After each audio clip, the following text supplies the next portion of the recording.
dating kargador sa Bicol na madalas pawisan ang kanyang kilikili, nakapagpundar ng bahay at lupa at iba pang mga ari-arian dahil sa kanyang kilikili power.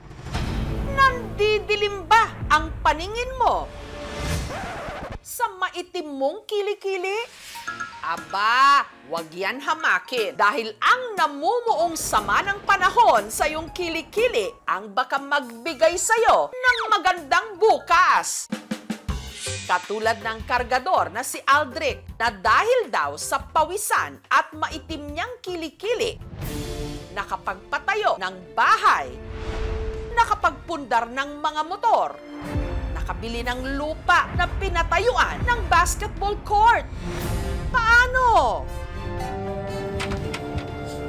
Tuloy po kayo sa bagong bahay namin. Tara. Biglaan lang hindi ko maisip na dahil pala sa kilikili ko. Legit nga yung kilikili natin. Ayan o. Kilikili power!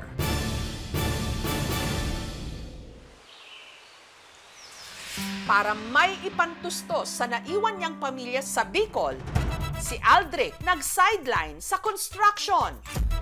Nag-alaga ng baboy at naging kargador. Pagkatapos kong maging kargador sa Batangas, napadpad ako ng Bulacan. Naging kargador ako ng palay.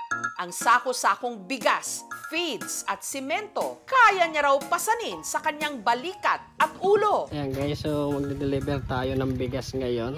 Sa bigat ng kanyang mga pinapasan, pirmi raw siyang pawisan.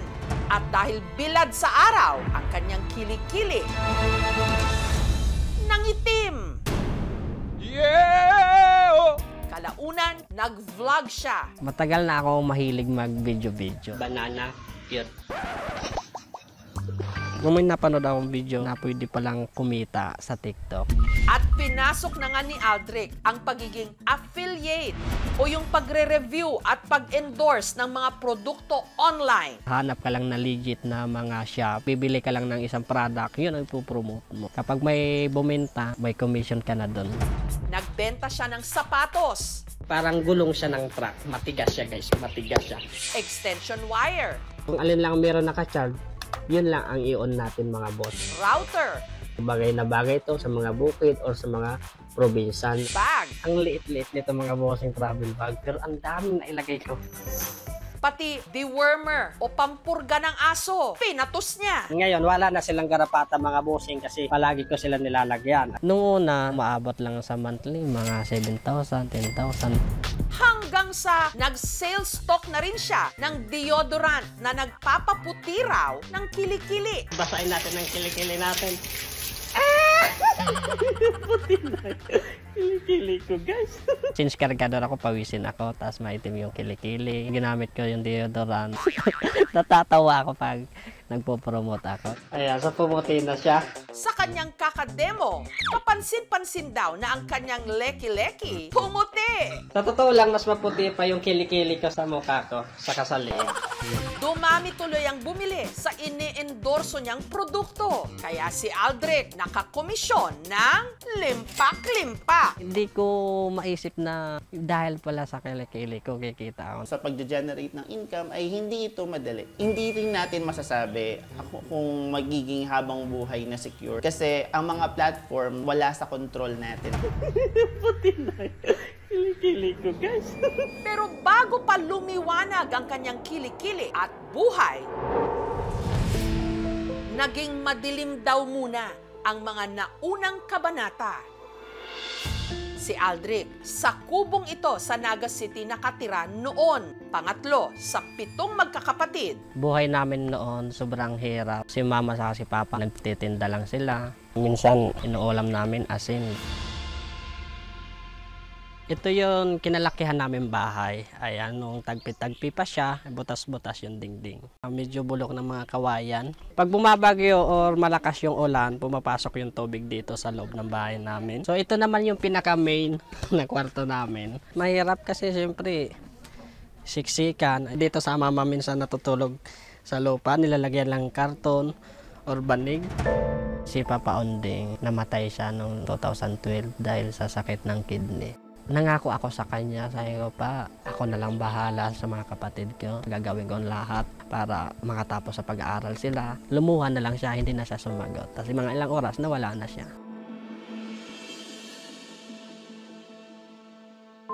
Para makatulong sa nabiyuda nilang ina, ang nooy grade 5 pa lang na si Aldrich tumigil sa pag-aaral. Yung himbis na iaral namin panggasto sa sarili namin, ilipat na lang namin sa mga kapatid namin. Hindi na ako mag-aaral kasi parang di mo nakakayanin. Kaya maaga po silang naghanap buhay. Ayoko pong biyan ang mga anak ko. Kaya ginama ko na lang po maglakong gulay. Sa murang edad, nagtrabaho sa tubuhan. Kaya maaga po silang naghanap buhay. Marami po siyang naranasan. Bilib sa init talaga laban. Hingit ako sa mga kaedad ko noon. Nag-aaral. Sa edad kong ito, sana nag-aaral pa ako. And then naglalaro. Walang magawa mahirap ang buhay Pero mas naging mapanghamon pa raw ang kanilang buhay. Dumating sa point na pinaampon yung tatlo namin kapatid. Nagkikita-kita na lang kami sa daan. Pero iba-iba na yung bahay na tinitirahan namin. Sabi ko sa sarili ko, ako gagawa ng paraan para makumpleto ulit kami. Iniwan ni Aldrich ang Bicol para magtrabaho bilang kargador. Pinakamataas na nasasahod ko, 15K isang buwan na yun. Pero yung trabaho na yun, walang oras yun na. Tumira ako doon sa barracks na mag-isa lang. Katabi ko yung aso ko matulog. Siya na lang yung kakwentuhan ko. Mahirap mag-isa sa malayong lugar. Kapag nagkakasakit ka, walang mag-aalaga sa'yo. Minsan naiiyak ako kasi birthday mo, wala kang kasama, diba? Nung nag-aalala ako, ang nanay talaga hindi kayang tiisin ang anak. Pinagdadasal ko na lang siya na sana. Huwag siyang bigyan ng anong sakit. Maging maayos lang yung pag-aaral nila, mapagpatuloy lang nila. Okay lang si Kuya. Kahit gusto mo umuwi, yung himbis ipapamasahe mo pa Bicol, ipapadala ko na lang para pang-allowance nila o pambili ng bigas nila. Naawa po ako sa kanya. Kahit mahirap, kailangan namin magpursige para hindi po masayang yung paghihirap po. Doon lang po kayo makakabawi. Hanggang makalipas ang mahigit isang dekada, Suspect. Totoong suspect. Takbuhan ka na yung pulis. si Aldrich nag-vlog, naging affiliate ng mga produkto at naka-jackpot na nga sa pagbebenta ng deodorant. FDA approved po sa mga bossing ko. Puti na. Kili-kili ko, guys. Kumikita na din naman ako ng 6 digit kada buwan. Isa sa mga idol natin na kumikita ng malaki sa pag-TikTok affiliate, si Aldrich. Dami na nagpapapicture sa akin. Pare, bilang ko ng kilikili mo. Tawag nga sa akin minsan kilikili boy. Dahil lang sa deodorant sa kilikili. Kung noon, siksikan sila sa bahay at madalas sa sahig na lang natutulog ang kanyang ina. Ngayon, nakapagpagawa na siya ng bagong bahay. Tuloy po kayo sa bagong bahay namin. Tara. Itong bahay namin guys, hindi pa to tapos. So ito yung CR namin na dati parang kasing laki na ng kalahati ng bahay namin na matutulugan. So dati guys, wala kaming kuryente. Ngayon, may mga ilaw na kami bumbilya. Malayo pa, pero malayo na. Ang ipinangako niya naman sa kanyang yumaong ama na pag-aaralin ng mga kapatid, na-achieve na rin niya. Ang kapatid niyang si Algene, graduate na. Ang natapos ko pong kurso is education. Inaalay ko na rin yun as a gift. May 3 pa akong pag-aaralin ngayon. Sana makapagtapos silang lahat. Naisip ko yung mga nakaraan. Iba yung nakaraan sa ngayon. Bumili rin si Aldrich ng lupa na pinatayuan ng basketball court at iniregalo niya sa kanyang mga kabarangay. Natutuwa ako kapag nakikita ko yung mga bata, ayan, naglalaro. Kasi hindi ko naranasan yun. Maghapon ako sa bilad ng araw para magtrabaho. Pangarap ko talaga yung dumating yung kaarawan ko na buo kami. Ngayon yung nakaraan na birthday, May 11. Nag-celebrate ako. Wala, nasa Pampanga mag-isa lang. Pinangarap ko yung mga kapatid ko, makumpleto ko ulit. Tapos tumira kami sa isang simpleng bahay, pero buo kami magkakasama. At para maisakatuparan ang birthday wish ni Aldrich itong Huwebes, nagsama-sama ang kanyang mga kapatid para sa kanyang belated birthday celebration. I love you! Pambihira lang itong pagkakataon na magkakasama-sama kami. And then in the first time, yung masurprise ng ganito. Hindi ko ba explain ba? Mamaya lang, magkakaibalay ulit tayo mamaya. Kaya bilang baka di ko alam kung mga...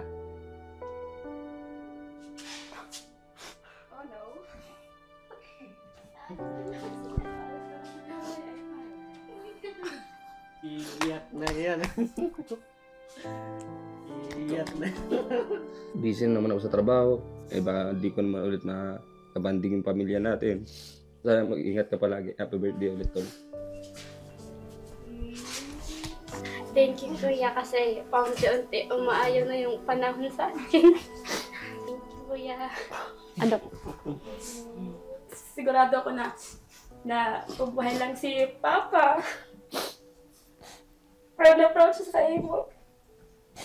Alam mo naman si Papa na sabi niya dati na abo niyang iparanas yung buhay na naranasan niya. So, salamat dahil sa iyo, digit-digit na tutupad yun. So, salamat, Kuya.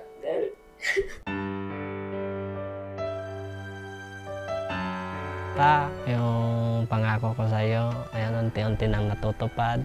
Para sa dating Aldrich na kargador, proud ako sa kanya kasi nalampasan niya yung pagsubok na akala niya hindi niya nakaya.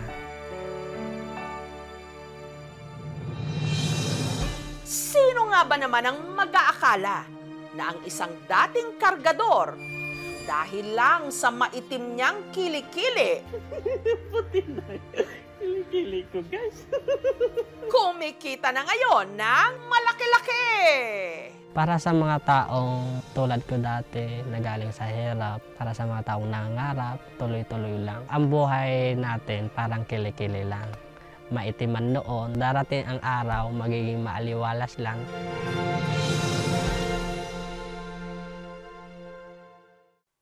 Thank you for watching, mga kapuso. Kung nagustuhan niyo po ang videong ito, subscribe na sa GMA Public Affairs YouTube channel. And don't forget to hit the bell button for our latest updates.